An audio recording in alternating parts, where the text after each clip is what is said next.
Hello students. Lockdown से पहले मुझे याद है कि सेकेंड ईयर का सिलेबस में हम लोग इंटर कर चुके थे और डिटेल भारत का इतिहास, हिस्ट्री ऑफ इंडिया के बारे में मैंने डिटेल आपको समझाया था। अब लॉकडाउन के बाद पीडीएफ का नोट्स हम लोग दे ही रहे हैं, लेकिन जो पीडीएफ का नोट्स दिया जा रहा है उसी में आपको डिटेल हम लोग चाह रहे हैं एक्सप्लेनेशन देने के लिए।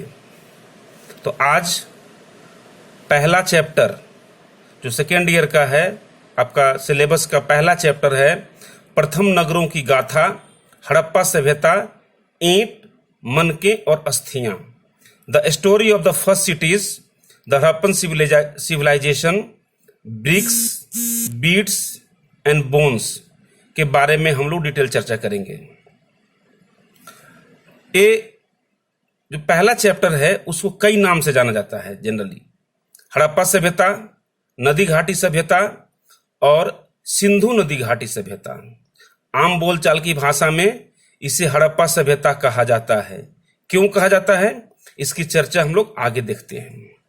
अब हर एक चैप्टर में मैं जैसे आपको बताता हूं उसी के अकॉर्डिंग इस चैप्टर का भी मैं डिटेल एक फुट नोट्स ब्रीफ आपके समक्ष मैं रख रहा हूं। सबसे पहले इसका परिचय पढ़ेंगे। परिचय इंट्रोडक्शन में क्या होगा कि हड़प्पा सभ्यता कैसे प्रकाश में आई, इसका काल क्या था, कौन लोग रहते थे, क्या इसका विशेषता थी, कैसे कैसे खुदाई हुआ, इसकी क्या कहानी थी, कहाँ है।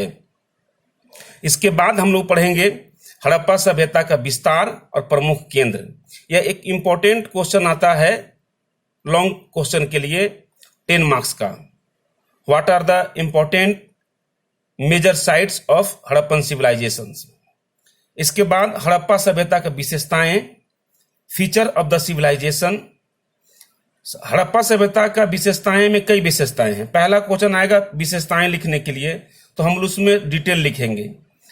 लेकिन सामान्यतः जो प्रश्न आते हैं नगर नियोजन से, टाउन प्लानिंग से, जो सबसे बड़ी विशेषता थी हड़प्पा सभ्यता की, यहां से प्रश्न आते हैं। तो पहला सभ्यता की विशेषताएं में हम लोग देखेंगे टाउन प्लानिंग। उसके बाद उस समय का वहां के लोगों का आर्थिक जीवन, इकोनॉमिकल लाइफ या आर्थिक पहलू क्या था।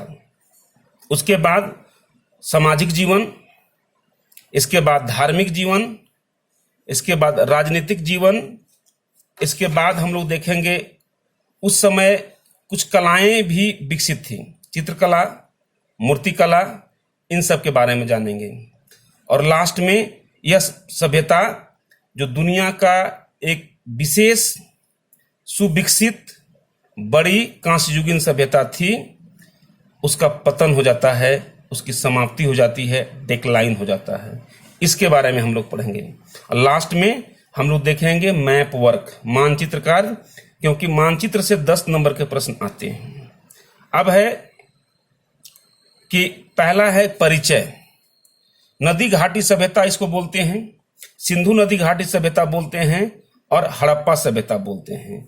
आप लोग याद कीजिए कि अगर हम सबसे पहले इसको भारत के नक्शा पर ध्यान से देखेंगे, ये ध्यान दीजिएगा जो ये मैप है ये बिफोर इंडिपेंडेंस, आजादी के पहले का मानचित्र है, जिसमें पाकिस्तान और बांग्लादेश शामिल हैं।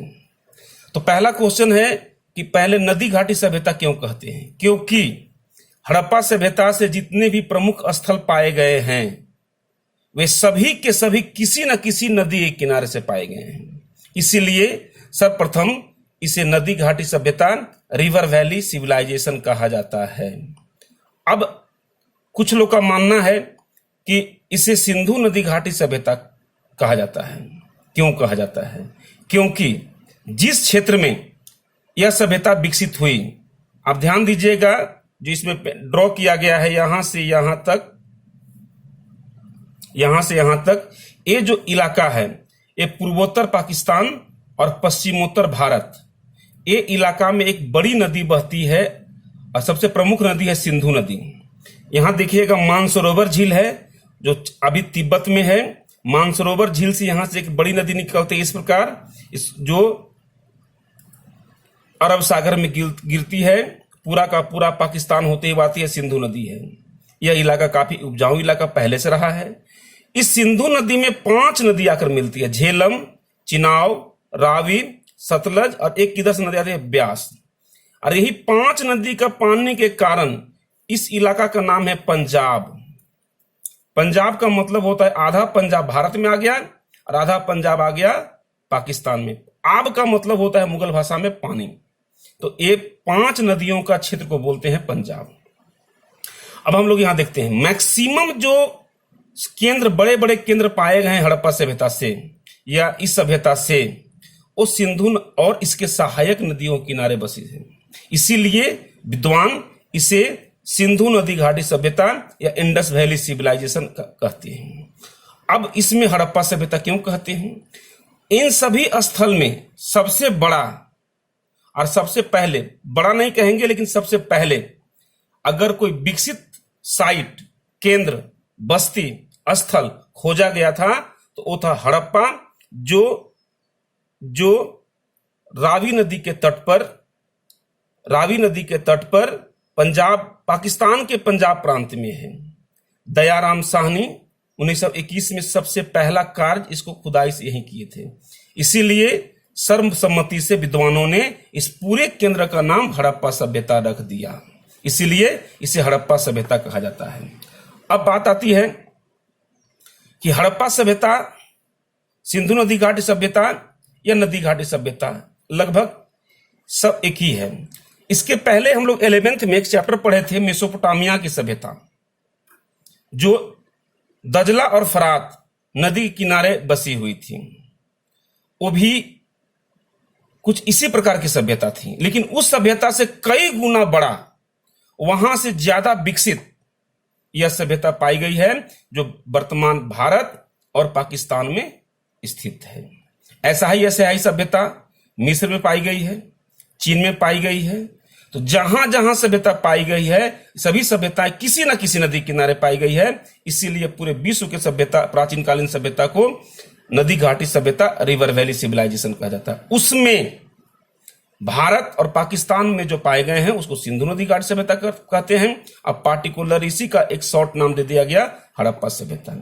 अब यह सभ्यता कैसे प्रकाश में आई, इसकी अलग एक रोचक कहानी है। जब भारत में ईस्ट इंडिया कंपनी का व्यापार चल रहा था और ईस्ट इंडिया कंपनी का व्यापार के दौरान उनका एकमात्र उद्देश्य था भारत के संसाधन को ब्रिटेन ले जाना, जिसके लिए वे रेल लाइन का विस्तार कर रहे थे।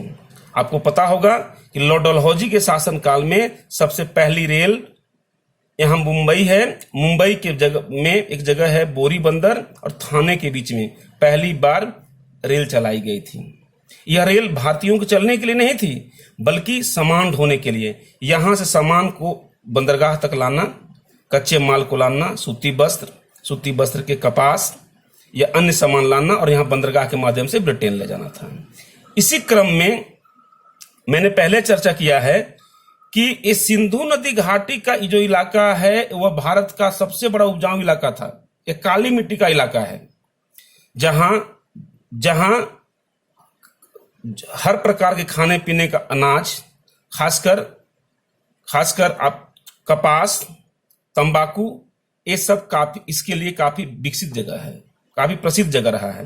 तो इन्होंने कराची से लेकर, देखिए हम मैप में बंदरगाह है कराची, पाकिस्तान में भी है, कराची से लेकर लाहौर तक। लाहौर एक जगह है जो हम लोग को अमृतसर बाघा बॉर्डर से थोड़ा सा आगे पाकिस्तान में है। यहां इस रास्ता में इन लोगों ने रेलवे लाइन का विस्तार करना शुरू किया और यह रेलवे लाइन का विस्तार करने के क्रम में यहां से इन्हें कई प्रकार के ऐसे खुदाई के दौरान सामान मिले जो ऐसा लगा कि यह मनुष्य के द्वारा पहले से प्रयोग किया गया सामान था। घनघोर जंगल, एकांत में ये जो सामान मिलने लगा, इससे जो वहां के पुरातत्व शास्त्र के विशेषज्ञ थे उनको जानने की इच्छा हुई। हालांकि अंग्रेज ने ईस्ट इंडिया कंपनी ने यह काम को रोक दिया और इस रेलवे प्रोजेक्ट को और दूसरे जगह उन्होंने शिफ्ट करके काम करना शुरू किया। लेकिन इतिहास के ज्ञाता, पुरातत्व के विशेषज्ञ इस काम को आगे बढ़ाए और इसको खोजने का प्रयास किया। नतीजा क्या हुआ? कई अलग अलग विद्वान, पुरातत्व के विशेषज्ञ यहाँ पर रिसर्च किए। उसमें सबसे बड़ा नाम होता है अलेक्जेंडर कर्निंघम का। अलेक्जेंडर कर्निंघम को भारतीय पुरातत्व का पिता कहते हैं, पितामह कहते हैं, father of Indian archaeology, Alexander कर्निंघम। इसके पहले कई और पुरातत्व आए, उन्होंने सर्वे किया, बताया और जानकारी दिया कि यह इलाका हमारा मानव का, पूर्वजों का पहले से एक विकसित जगह क्षेत्र रहा था। तो बाद में से खुदाई शुरुआत हुआ और पहला खुदाई प्रमाणिक 1921 में राय बहादुर दयाराम साहनी के द्वारा किया गया और इन्होंने बताया कि उस समय का भी जो रहन सहन, उस समय का सभ्यता संस्कृति आज के जैसा थी। उसके बाद ठीक एक साल बाद 1922 में रखाल दास बनर्जी ने मोहनजोदड़ो नामक स्थल की खुदाई की। इसके बाद धीरे धीरे धीरे धीरे कई स्थल खुदाई की गई। आजादी तक लगभग 40 बड़े स्थल की खुदाई हो चुकी थी और आज वर्तमान तक कहा जाए तो लगभग 1600 बस्तियां इसमें खुदाई हो चुकी है, जिसमें कई बड़े हैं, कई नगर के रूप में हैं, कई छोटे हैं।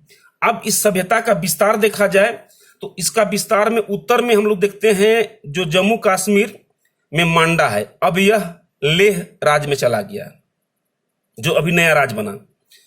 इसके बाद नीचे नर्मदा नदी के तट पर नर्मदा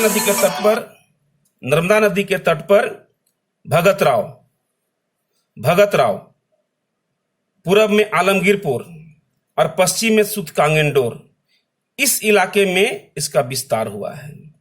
लगभग 12,99,600 वर्ग किलोमीटर में यह विस्तार है, जिसे हम लोग ओवरऑल 13 लाख वर्ग किलोमीटर में मानते हैं। इसका चौहदी में उत्तर में